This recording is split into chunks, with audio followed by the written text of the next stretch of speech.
Hey kids, welcome to another episode of Glen's Yaps. I look a little more gruesome than I normally do. I'm just down in my studio cleaning out some stuff on my computer, and I came across the starting of Wishbone's third album. I was with the band for the first two albums, recorded all the drums and some vocal stuff. The guitar player and I started recording the third album in my studio. The lead singer, Dennis, did the bed tracks at home and gave them to me, and I loaded them in here and we started working on it. But we ended up leaving the band just because of, differences of creative differences, I guess. And so just listening to, I think we did parts of three. The three songs that were supposed to be on Wishbone 3 album, so 3 and 3. But after we left the band, regrouped, got new guys. I think the original guitar player is back with them. And they started recording again. And I don't know if these songs will see the light of day in the new lineup's repertoire, but nonetheless, I have them here. And before I do, I want to show you what my wife bought me. Look at that. See that over there? I don't know if you can see that. I'm trying to move this camera around. My wife bought me that. It's a beautiful recording light, so it goes on when I turn my rig on.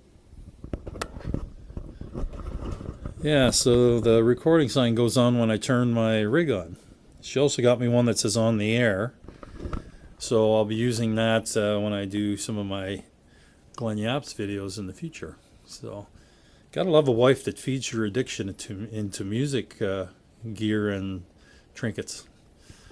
So anyways, this is, I'm trying to keep this here. I don't have the right stand for this camera, so anyways, I think I'll switch it back to the browser view. No, that was wrong.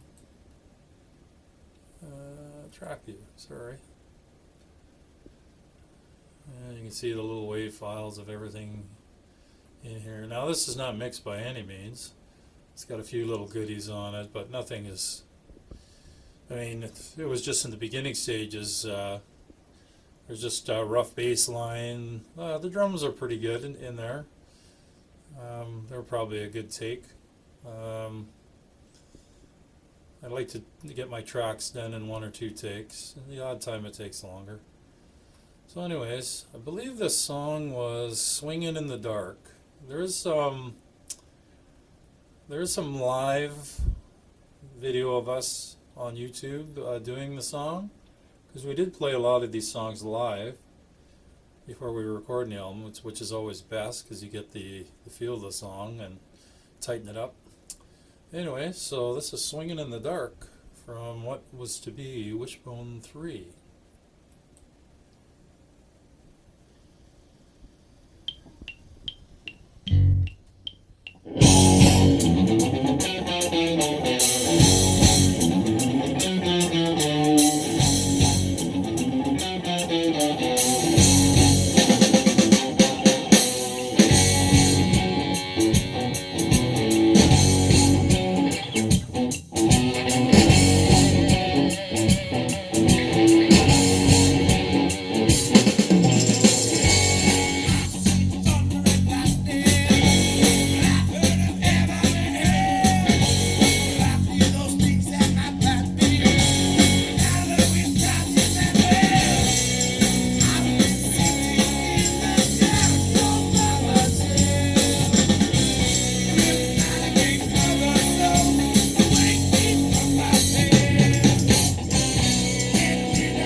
So I don't know. What do you think, kids? Is it up to par with the other albums worth of stuff?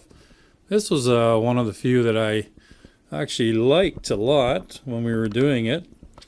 And it kind of went in the studio roughly the same way. I think I was busier on the drums on the live stuff, but it didn't turn out too bad. Like I say, these are all just the screw around takes. The ghost vocals were like done at the singer's house, and he just recorded them on a small little device and burned it on CD, and I put it into the software, set the tempos and all the good stuff, and just did a fast run. I think we spent a night on it, maybe 6 hours, and that's it. I did the bass. We had a bass player, but he would have done the bass track, but I just put the bass in while I was doing the drums because it just makes it a lot easier. And at the time, we were just doing it quick, getting the drums down, and then all those guys could come in. That's how we did it anyways. We always put the drum track down first, and everybody layered over it so they could really practice with the drums and get the hang of it. So I did a raw bass line on it, just straight kind of groove. Anyways, hope you like it. Let me know how on Facebook or whatever. Throw in your comments. And I'm sure the band's going to be playing this song at some point. I'll see if I can, what I can do with the other two. I'm not sure what stages they are. This one was, pretty much in the ballpark. All right, folks. Thanks for listening.